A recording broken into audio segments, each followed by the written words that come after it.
ትምህርቱን በተመለከተ ያብራሩበት እውነተኛ የቤተ ክርስቲያን ትምህርት አለ።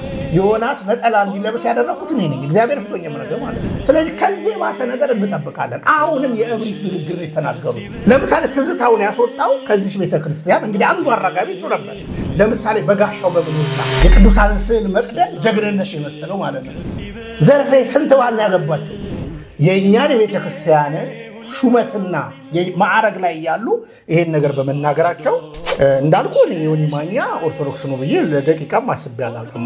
ዮኒ ማኛ ፍራንክ ካገኘ ምንም ይሆናል በነገራችን ላይ ማለት ነው። ግን ካቴና የኦርቶዶክስ ተዋህዶ መጽሐፍ ቅዱስ ነው የሚል አቶ ዮናስ ተከፍሎት ስለሆነ ሞጣን አይቼ ኦርቶዶክስ ሆናለሁ እንዴ?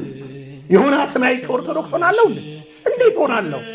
1% ወደ 16 የፕሮቴስታንት ፓስተሮች በስም መጥቀስ እስከምችል የሥላሴ ትምህርት አንዳንዶቹን አፕሩቭ ያደረጉላቸው አቡነ ጳውሎስ ናቸው። በነገራችን ላይ የትኛው ፕሮቴስታንት ትምህርት የለው። በነገራችን ላይ መዝሙር ነው ያለው።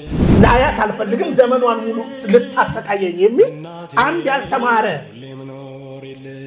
ምንም ነገር የማያውቅ ይሄን ነገር ሲናገር በአይኖች አይቻል። አሁን ሌሎች ይመጡላል። አሁን ከፊት ለፊት ልንገር ትልልቅ ተግዳሮት አለ። ኦርቶዶክሳዊ በመጀመሪያ ደረጃ እምነቴ ምንድን ነው ብሎ እምነቱን ይወቀው። አሁን ከፊታችን ግንቦት ምርጫ አለ። ያ ትልቅ አደጋ ነው። አደባባዩ በዓላት በዛ ምትል በፓርላማ ላይ የድፍረት ንግግር የምትናገር ሴት ገጥሞ በነገራችን ላይ ያለው ነገር ኦርቶዶክስ ተዋህዶ በመሆኔ ምን ያህል ፕራውድ እንደሚሰማኝ ልንገር። ሙስሊም የሆነ ጳጳስ እንኳን ተመድቦብን ያውቃል። ግን ሐዋርያዊ ቅብብሉሽን የመጠበቅና ሰሚት የማድረግ እነዚህ አሁን ለኦሮሞ እንታገላለን የሚሉ ፖለቲከኞች የምትላቸው የሃይማኖት ጳጳሳት ኦሮሞ አይደሉም። በነገራችን ላይ ክርስትናችን በአንገታችን ላይ ያደረግነው ማህተም የሰማዕታትነት ምልክት ነው። ፕሮቴስታንቶችን ኑ ወደ እውነተኛው ብርሃን ወደ እውነተኛው መንገድ ኑ ስንል ምንም አይነት እርዳታ የለንም፣ ምንም አይነት ፕሮጀክት የለንም ብራዘር።